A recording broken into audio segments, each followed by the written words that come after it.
the consonant that comes at the end of a syllable. ഒരു സിലബിളിന്റെ അവസാനം ഒരു consonant കടന്നു വരികയാണെങ്കിൽ അത്തരം കോൺസണന്റ് അറിയപ്പെടുന്ന arresting consonant or CODA. CODA എന്നുള്ള നേരത്തെ നമ്മൾ ഓൺസെറ്റ് എന്ന് പറഞ്ഞ പോലെ ഒരു ടെക്നിക്കൽ ടേം ആണ്. CODA, CODA. ഫോർ എക്സാമ്പിൾ കാറ്റ്. കാറ്റ് എന്നുള്ള പദത്തിൽ അത് അവസാനിച്ചിരിക്കുന്നത് ട് ആണ്. ബാഗ് ഗിലാണ് അവസാനിച്ചിരിക്കുന്നത്. ഫിഷ് ഷിലാണ് അവസാനിച്ചിരിക്കുന്നത്. അങ്ങനെ ഒരു പദം അവസാനിക്കുന്നത് ഒരു കോൺസണന്റ് സൗണ്ടിലാണെങ്കിൽ ആ കോൺസണന്റ് സൗണ്ട് അറിയപ്പെടുന്നത് arresting consonant or CODA. Okay, the dash is the central obligatory element of a syllable. The dash is the central obligatory. Obligatory here means mandatory, നിർബന്ധമായിട്ടും വേണ്ടത്. But the dash is the central obligatory element of a syllable. നേരത്തെ തന്നെ ഞാൻ പറഞ്ഞിരുന്നു, without a vowel sound there is no syllable at all. ഒരു സിലബിളിന്റെ ഏറ്റവും നിർബന്ധിതമായിട്ടുള്ള ഒരു element അതിലെ ന്യൂക്ലിയസ് ആണ്. ആ ന്യൂക്ലിയസ് എപ്പോഴും എന്തായിരിക്കും? വവൽ സൗണ്ട് ആയിരിക്കും. ക്വസ്റ്റ്യൻ ഇങ്ങനെയായിരിക്കും വരിക, the dash is the central obligatory element of a syllable. ഒരു സിലബിളിന്റെ നിർബന്ധമായിട്ടും ഉണ്ടായിരിക്കേണ്ട ഒരു എലമെന്റ് എന്താന്ന് ചോദിച്ചു കഴിഞ്ഞാൽ the nucleus or vowel. Next, if the syllable ends in a vowel, if the syllable ends in a vowel, that is without the arresting consonant or coda, അതായത് ഒരു syllable അവസാനിക്കുന്നത് ഒരു വവൽ സൗണ്ടിലാണ് എങ്കിൽ, അതായത് ഒരു സിലബിളിന്റെ അന്ത്യത്തിൽ ഒരിക്കലും ഒരു കോൺസണന്റ് കടന്നു വരുന്നില്ല എങ്കിൽ it is called an open syllable. അത്തരം സിലബിൾ അറിയപ്പെടുന്ന ഏത് പേരിലാണ്? ഓപ്പൺ സിലബിൾ എന്ന പേരിലാണ്. അതായത് if a syllable ends in a vowel sound, that syllable is known as open syllable. ഒരു പദം അല്ലെങ്കിൽ ഒരു സിലബിൾ അവസാനിക്കുന്നത് ഒരു വവൽ സൗണ്ടിലാണെങ്കിൽ, അതായത് അറസ്റ്റിംഗ് കോൺസണന്റ് അല്ലെങ്കിൽ എന്തില്ലാതെ കോഡ ഇല്ലാതെ ആണ് ഒരു സിലബിൾ അവസാനിക്കുന്നതെങ്കിൽ ആ സിലബിൾ അറിയപ്പെടുന്ന ഏത് പേരിലാണ്? Open syllable. For example B, ബ, ഡബിൾ ഇ. അപ്പൊ ബി, തേനീച്ച എന്നർത്ഥം കിട്ടുന്ന ബി എന്നുള്ള പദം അവസാനിച്ചിരിക്കുന്നത് ഇയിലാണ്. ഇ. നെക്സ്റ്റ് സി, SEAC ആവാം അല്ലെങ്കിൽ SEE ആവാം. രണ്ടും അവസാനിച്ചിരിക്കുന്നത് എന്തിലാണ്? വവൽസിലാണ്. അപ്പൊ ഇത്തരം സിലബിൾസ് അറിയപ്പെടുന്ന ഏത് പേരിലാണ്? Open syllable. നേരെ തിരിച്ചു നോക്കാം. If the syllable ends in N arresting consonant, if the syllable ends in an arresting consonant, ഒരു സിലബിൾ അവസാനിക്കുന്ന ഒരു അറസ്റ്റിംഗ് കോൺസണന്റോട് കൂടിയാണെങ്കിൽ, അതായത് ഒരു സിലബിളിന്റെ അന്ത്യത്തിൽ ഒരു കോൺസണന്റ് കടന്നു വരികയാണെങ്കിൽ it is called a closed syllable. അത്തരം സിലബിൾ അറിയപ്പെടുന്ന ഏത് പേരിലാണ്? Closed syllable. അപ്പോൾ ഒരു സിലബിൾ അവസാനിക്കുന്ന വവൽ സൗണ്ടിലാണെങ്കിൽ അത് ഓപ്പൺ സിലബിൾ ആണ്. ഒരു സിലബിൾ അവസാനിക്കുന്നത് ഒരു കോൺസണന്റ് സൗണ്ടിലാണെങ്കിൽ അത് അറിയപ്പെടുന്ന ഏതാണ്? Closed syllable. ഇപ്പൊ സപ്പോസ് കാറ്റ്, അത് അവസാനിച്ചിരിക്കുന്നത് എന്തിലാണ്? ടിലാണ്. ഓക്കെ, സീറ്റ് വീണ്ടും അവസാനിച്ചിരിക്കുന്നത് എന്തിലാണ്? ടിലാണ്. അത് എന്താണ്? ക്ലോസ്ഡ് സിലബിൾ ആണ്. Next, a sequence of two or more consonants at the beginning or end of a syllable is called. Once again, listen to the question. A sequence means തുടർച്ചയായി.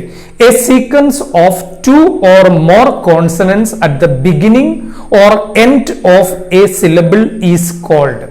ഒരു സിലബിളിന്റെ തുടക്കത്തിൽ ഒരു കോൺസണന്റിന് പകരം രണ്ടോ രണ്ടിൽ കൂടുതലോ കോൺസണന്റ് വെച്ചുകൊണ്ടാണ് ഒരു സിലബിൾ തുടങ്ങുന്നതോ അല്ലെങ്കിൽ അവസാനിക്കുന്നതോ എങ്കിൽ അത്തരം കോൺസണൻസ് അറിയപ്പെടുന്നത് consonant cluster. Cluster means group എന്നുള്ള അർത്ഥത്തിലാണ് ക്ലസ്റ്റർ. ആ ക്വസ്റ്റ്യൻ ശ്രദ്ധിക്കാം. A sequence of two or more consonants at the beginning or end of a syllable is called. ഒരു സിലബിളിന്റെ തുടക്കത്തിൽ രണ്ടോ മൂന്നോ കോൺസണൻസ്, ഒരിക്കലും തുടക്കത്തിൽ മൂന്നിൽ കൂടുതൽ വരില്ല, അല്ലെങ്കിൽ ഒരു സിലബിൾ അവസാനിക്കുന്ന മൂന്നോ നാലോ കോൺസണൻസ് വെച്ചുകൊണ്ടാണെങ്കിൽ അത്തരം ഗ്രൂപ്പ് ആയിട്ട് വരുന്ന, സീക്വൻസ് ആയിട്ട് വരുന്ന കോൺസണൻസ് അറിയപ്പെടുന്നത് കോൺസണന്റ് ക്ലസ്റ്റർ എന്ന പേരിലാണ്. എക്സാമ്പിൾ നോക്കാം. ട്രീ. അവിടെ നമുക്ക് രണ്ട് കോൺസണന്റ് ആണ്, ട്, ർ. അതിനുശേഷമാണ് ഇ എന്നുള്ള വവല് വന്നിരിക്കുന്നത്, ട്രീ. ഇനി നോക്കാം. ക്രിസ്പ്. അവിടെ രണ്ട് കോൺസണന്റ് ആണ് തുടക്കത്തിൽ വന്നിരിക്കുന്നത്, ക, ർ. അതിനുശേഷമാണ് ഇ വന്നിരിക്കുന്നത്, ക്രിസ്പ്. അപ്പൊ അതാണ് ഏത് പേരിൽ അറിയപ്പെടുന്നത്? Consonant cluster. Okay, next question. In English up to dash consonants can occur at the beginning of a syllable. I am repeating the question. In English, up to dash consonants can occur at the beginning of a syllable. ഒരു സിലബിളിന്റെ തുടക്കത്തിൽ ഇംഗ്ലീഷിൽ എത്ര consonant വരെ ആവാം എന്നുള്ളതാണ്. 3 കോൺസണന്റ്സ്. Okay, ഇംഗ്ലീഷിൽ ഒരു പദം 3 കോൺസണൻസിൽ കൂടുതൽ വെച്ചൊരിക്കലും തുടങ്ങില്ല. മനസ്സിലായി? രണ്ടെണ്ണത്തിന് നേരത്തെ എക്സാമ്പിൾ പറഞ്ഞു കഴിഞ്ഞു. ട്രീ, ട്, ർ. ക്രിസ്പ്, ക, ർ. ഇനി ഇങ്ങനെ തുടക്കത്തിൽ ഒരു സിലബിളിന്റെ തുടക്കത്തിൽ ഇംഗ്ലീഷിൽ up to 3 consonants may occur, 3 consonants വരെ വെച്ച് തുടങ്ങാം. ഓക്കെ, എക്സാമ്പിൾ നോക്കാം. സ്പ്ലിറ്റ്, സ, പ, ല. പിന്നെയാണ് ഇ വന്നിരിക്കുന്നത്, സ്പ്ലിറ്റ്. സ്ട്രീം, സ, ട്, ർ. അതിനുശേഷമാണ് ഇ വന്നിരിക്കുന്നത്. അപ്പൊ സ്പ്ലിറ്റ്, സ്ട്രീം, ഇത് രണ്ടും എന്തിനാണ്? 3 കോൺസണൻസ് വെച്ച് തുടങ്ങുന്നതിന് ഉദാഹരണമാണ്. അപ്പൊ എപ്പോഴും ശ്രദ്ധിക്കുക, ഇംഗ്ലീഷിൽ ഒരു സിലബിൾ തുടങ്ങുന്നത് എത്ര വരെയാ മാത്രമേ ആയിരിക്കുള്ളൂ? 3 കോൺസണൻസ്. 3 കോൺസണൻസിൽ കൂടുതൽ തുടങ്ങുന്ന ഒരു സിലബിൾ ഇംഗ്ലീഷിൽ ഇല്ല, ആർക്കും കാണിച്ചു തരാൻ പറ്റില്ല. Okay, in English up to dash consonants can occur at the end of a syllable. In English, up to dash consonants at the end can occur at the end of a syllable. അപ്പൊ തുടക്കത്തിൽ 3 consonants വെച്ച് തുടങ്ങാന്ന് പറഞ്ഞു. ഇംഗ്ലീഷിൽ പദങ്ങൾ അവസാനിക്കുന്നത് 4 consonants വെച്ച് വരെ ആവാം. 4ൽ കൂടുതൽ ഒരിക്കലും എന്ത് ചെയ്യില്ല, അവസാനത്തിൽ വരില്ല. ഇപ്പൊ സപ്പോസ് ടെംസ് ഫെനറ്റിക് സിംബലിലേക്ക് മാറ്റി എഴുതിയാൽ സാധാരണ ഓർത്തോഗ്രാഫിക് എഴുതാൻ ഉപയോഗിക്കുന്ന സ്പെല്ലിംഗിൽ അത് മനസ്സിലാവില്ല. ടെംസ് അതെങ്ങനെ എഴുതിയാലും മനസ്സിലാവും. TEMPTS. ആ ഒരു പദം അവസാനിച്ചിരിക്കുന്ന മ, പ, ട്, സ് ആണ്. 4 കോൺസണൻസ് ആണ് അവസാനത്തിൽ വന്നിരിക്കുന്നത്. അപ്പൊ അതൊന്നുകൂടി ശ്രദ്ധിക്കാം. ടെംസ്, ട്, A.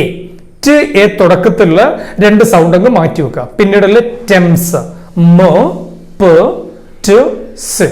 Anyway, in English up to 4 consonants can occur at the end of a syllable. മനസ്സിലായില്ലേ? ഉദാഹരണം ടെംസ്. അപ്പൊ ഇംഗ്ലീഷിൽ ഒരു സിലബിൾ അവസാനിക്കുന്നത് 4 കോൺസണൻസ് വെച്ച് വരെ ആകാം. ഓക്കെ, നെക്സ്റ്റ് നോക്കാം. Nucleus of a syllable is usually A. Nucleus of a syllable is usually A. നേരത്തെ പറഞ്ഞാണ്, നമ്മളിവിടെ സിലബിളിനെ കുറിച്ചാണ് ചർച്ച ചെയ്യുന്നത്. ഓക്കെ, അപ്പോ ഒരു സിലബിളിന്റെ ന്യൂക്ലിയസ് അല്ലെങ്കിൽ കോർ, CORE, അതുമല്ല എങ്കിൽ ഒബ്ലിഗേറ്ററി എലമെന്റ്. ക്വസ്റ്റ്യൻ ഇങ്ങനെയാണ് വന്നിരിക്കുന്നത്. Nucleus of a syllable is usually a vowel or diphthong. മനസ്സിലായില്ലേ? Vowel or diphthong. ഒരു സിലബിളിന്റെ ന്യൂക്ലിയസ് കോർ എപ്പോഴും ഒന്നുകിൽ ഒരു വവൽ സൗണ്ട് ആയിരിക്കും അല്ലെങ്കിൽ ഡിഫ്തോങ് ആയിരിക്കും. Next, give 3 examples for an initial cluster of 2 consonants. കണ്ടെത്തുക. 2 അല്ല, ഒരു 5 വരെ നിങ്ങൾ കണ്ടെത്തി നോട്ട്ബുക്കിൽ എഴുതി വെക്കുക. അതായത് ഒരു സിലബിൾ തുടങ്ങുന്ന 3 കോൺസണൻസ് വെച്ച് വരെ ആണെന്നതിന് 2 or 3 എക്സാമ്പിൾസ് വെച്ച് എഴുതാൻ. 2 കോൺസണൻസ് വെച്ച് തുടങ്ങുന്ന എഴുതേണ്ടി വരും, 3 കോൺസണൻസ് വെച്ച് തുടങ്ങുന്ന എഴുതേണ്ടി വരും. അപ്പോ give 3 examples of an initial cluster of 2 consonants. Example നോക്കാം. പ്ലേ, PLAY, അത് 2 കോൺസണൻസ് വെച്ച് തുടങ്ങുന്നതിന് ഉദാഹരണമാണ്. നേരത്തെ പറഞ്ഞിരുന്നു പ്ലേ. സ്നേക്ക്, സ്, സ്മൈൽ, മനസ്സിലായില്ലേ? നെക്സ്റ്റ് നോക്കാം. Give 2 examples of N initial cluster of 3 consonants. 3 consonants വെച്ച് തുടങ്ങുന്ന ഒരു സിലബിളിന് 2 or 3 examples. Example spring, spring. Screen, അതിൽ 3 വെച്ച് തുടങ്ങിയിരിക്കുന്ന സ്ട്രിക്റ്റ്, ഓക്കെ. അപ്പോൾ ചോദ്യം ഇതാണ്. Give 2 examples of an initial cluster of 3 consonants. 2 അല്ല 3ഓളം എക്സാമ്പിൾ നൽകിയിരിക്കുന്നു. Example spring, screen, strict. Next question. A final consonant cluster with 2 consonants. 2 consonants വെച്ച് തുടങ്ങുന്ന ഒരു 2 or 3 പദങ്ങൾ.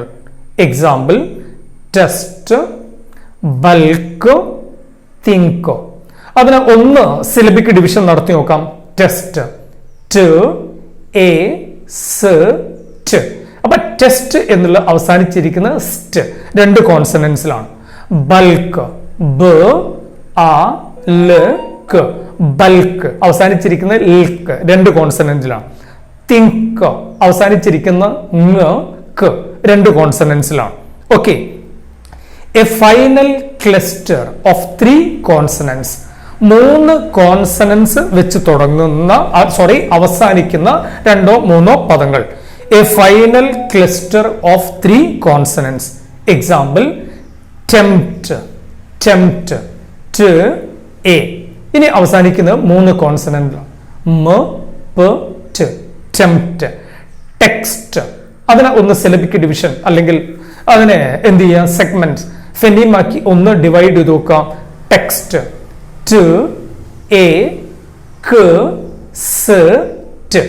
ടെക്സ്റ്റ്. ഓക്കെ. അപ്പോ ഈ 2 പദവും, അതായത് ടെംപ്റ്റ് എന്നുള്ള പദവും ടെക്സ്റ്റ് എന്നുള്ള പദവും അവസാനിച്ചിരിക്കുന്നത് എത്ര കോൺസണൻസ് വെച്ചുകൊണ്ടാണ്? 3 കോൺസണൻസ് വെച്ചുകൊണ്ടാണ്. Next. Example 4. A final cluster of 4 consonants. 4 consonants വെച്ച് അവസാനിക്കുന്ന ചില സിലബിൾസ്. അപ്പൊ അതൊക്കെ തന്നെ എക്സാമ്പിൾ കണ്ടെത്തി നമ്മൾ ചിലപ്പോൾ എഴുതേണ്ടി വരും. അതല്ല എങ്കിൽ ഓപ്ഷനിൽ നൽകിയിരിക്കും. A final cluster of 4 consonants. Example നേരത്തെ നമ്മൾ പറഞ്ഞിരിക്കുന്ന ടെംപ്റ്റ് എന്നുള്ള പദത്തിനോടൊപ്പം ഒരു എസും കൂടെ കൂട്ടിച്ചേർത്ത് കഴിഞ്ഞാൽ ടെംപ്റ്റ്സ് എന്നായി. അപ്പൊ എന്താണ്? ടെംപ്റ്റ്സ് 4 കോൺസണൻസ് ആയി. പ്രോംസ്, ഇനി ബാക്കി വരുന്ന നോക്കാം. അപ്പൊ ടെംപ്റ്റ്സ് അല്ലെങ്കിൽ പ്രോംസ്. അപ്പൊ ഇംഗ്ലീഷിൽ up to 3 consonants can occur at the beginning of a syllable and up to 4 consonants can occur at the end of a syllable. എപ്പോഴും ശ്രദ്ധിക്കാം. കോൺസണന്റ് ക്ലസ്റ്ററുമായിട്ട് ബന്ധപ്പെട്ട ക്വസ്റ്റ്യൻസ് ആണ് നമ്മൾ ഇപ്പോൾ ഇവിടെ ഡിസ്കസ് ചെയ്തിരിക്കുന്നത്. വ്യഞ്ജന കൂട്ടങ്ങൾ എന്ന പേരിലാണ് അറിയപ്പെടുന്നത്. ഇംഗ്ലീഷിൽ ഒരു പദം തുടങ്ങുന്നത് അല്ലെങ്കിൽ ഒരു സിലബിൾ തുടങ്ങുന്നത് 3 കോൺസണൻസ് തുടർച്ചയായിട്ട് വെച്ചുകൊണ്ടാവാം. 3ൽ കൂടുതൽ ഒരിക്കലും ഒരു എന്ത് ചെയ്യില്ല, സിലബിൾ കോൺസണൻസ് വെച്ച് തുടങ്ങുകയില്ല. അതോടൊപ്പം തന്നെ ഇംഗ്ലീഷിൽ ഒരു പദം അവസാനിക്കുന്നത് എത്ര കോൺസണൻസ് വെച്ചാവാം എന്ന് പറഞ്ഞിരിക്കുന്നത് 4 കോൺസണൻസ് വരെ വെച്ചാവാം. അപ്പൊ നമ്മൾ ഈ ഒരു സെക്ഷനിൽ ഡിസ്കസ് ചെയ്തിരിക്കുന്നത് കോൺസണന്റ് ക്ലസ്റ്റേഴ്സ് ആണ്. A sequence of 3 or more consonants that occur at the beginning or end of a syllable is called consonant cluster.